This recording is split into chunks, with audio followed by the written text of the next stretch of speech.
छत्तीसगढ़ में विशेष पिछड़ी जनजाति के वे लोग जो पिछड़ेपन का शिकार थे, जिन्हें शासकीय दफ्तर देखकर ही डर लगता था, जो नौकरी का सपना तो देखते थे मगर उसे पूरा नहीं कर पाते थे, आज शासकीय दफ्तर में सरकारी कामकाज में योगदान दे रहे हैं। समाज की मुख्य धारा से जुड़कर उन्हें भी अब लगने लगा है कि उनकी दशा और दिशा बदल रही है। ये सब हो सका है भूपेश सरकार की मंशा से, जिसने सरगुजा संभाग के सैकड़ों विशेष पिछड़ी जनजाति के युवाओं के लिए नौकरी का पिटारा खोल दिया है। कोई कंप्यूटर में कामकाज के जरिए विभागीय कार्य में जुटा हुआ है, कोई फाइलों के जरिए सरकार की योजनाओं का क्रियान्वयन कर रहा है, तो कोई अन्य सरकारी विभाग में अपनी सेवा देकर अपनी भागीदारी निभा रहा है। ये युवक युवतियां कोई आम नहीं बल्कि बेहद खास हैं। खास इसलिए कि इन्हें विशेष पिछड़ी जनजाति के रूप में जाना जाता है, जिनमें पंडो कोरवा जैसे वो समुदाय शामिल हैं जो कल तक गांव और जंगलों में रहकर विकास से कोसों दूर थे। मगर भूपेश सरकार के आते ही इनकी दशा और दिशा दोनों में ही बदलाव हुआ है। हमारे सीएम जो हैं वो एक विशेष भर्ती पिछड़ी जनजातियों के लिए एक अभियान निकाले थे, जिसमें यहाँ मेरा ये नौकरी लगा। नौकरी मिलने के बाद काफ़ी अच्छी सुधार आ गया है। इसके लिए मैं सीएम साहब हमारे भूपेश बघेल जो हैं उनको बहुत बहुत धन्यवाद देना चाहता हूँ। पहले मैं खेती बाड़ी करता था, आज मेरी नियुक्ति हो जाने के बाद मेरी स्थिति सुधर गई है। माननीय मुख्यमंत्री जी का मैं बहुत बहुत आभार प्रकट करूँगा और उनको धन्यवाद देना चाहूँगा। सरगुजा संभाग में मौजूद विशेष पिछड़ी जनजाति के लिए भूपेश सरकार ने अद्वितीय काम किया, जिसके तहत चतुर्थ और तृतीय वर्ग ने विशेष भर्ती निकालकर विशेष पिछड़ी जनजाति के युवाओं को नौकरी दी गई। सरगुजा संभाग में करीब 100 युवा युवती अब सरकारी कामकाज में अपनी भूमिका निभा रहे हैं। इन युवाओं का कहना है कि नौकरी पाना तो दूर, उन्हें शासकीय दफ्तर के नाम से ही डर लगता था।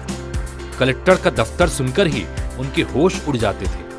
मगर आज भूपेश सरकार की ही देन है कि युवा न सिर्फ रोजगार पाकर शासकीय सेवक बन चुके हैं, बल्कि शासकीय योजनाओं के क्रियान्वयन में अपनी महती भूमिका भी अदा कर रहे हैं।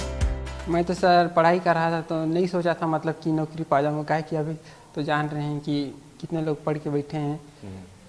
लेकिन हमारे पीछे जनजाति बनो समाज की वजह से मतलब बदौलत से हम लोग को मिल गया मतलब नौकरी।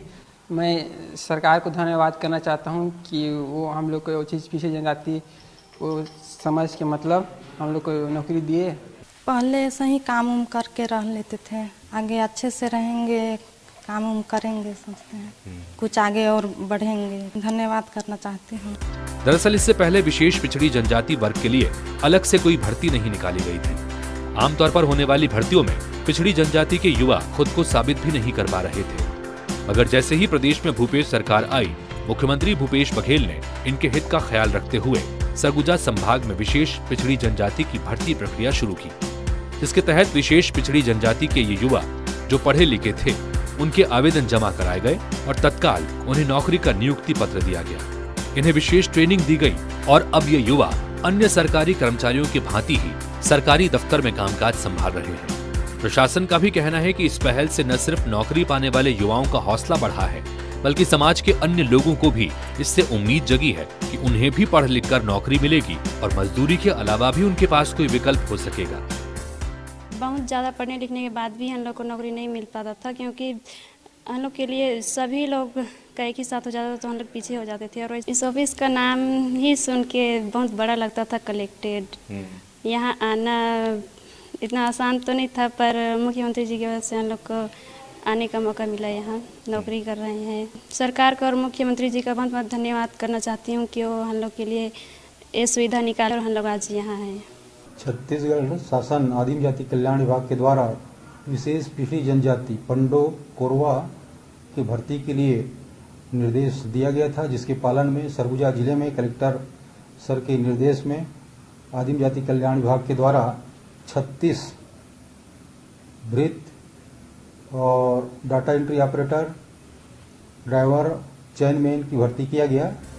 बहरहाल ये भूपेश सरकार की संवेदनशीलता ही है कि अंतिम छोर में रहने वाले लोगों के लिए विकास के पिटारे खोले जा रहे हैं। इस पहल से वो वर्ग लाभान्वित हो रहा है जिसके विकास की बातें तो हर कोई करता है, लेकिन इनके लिए काम करने का मादा किसी सरकार ने दिखाया नहीं। ऐसे में भूपेश सरकार की जितनी भी सराहना की जाए कम है।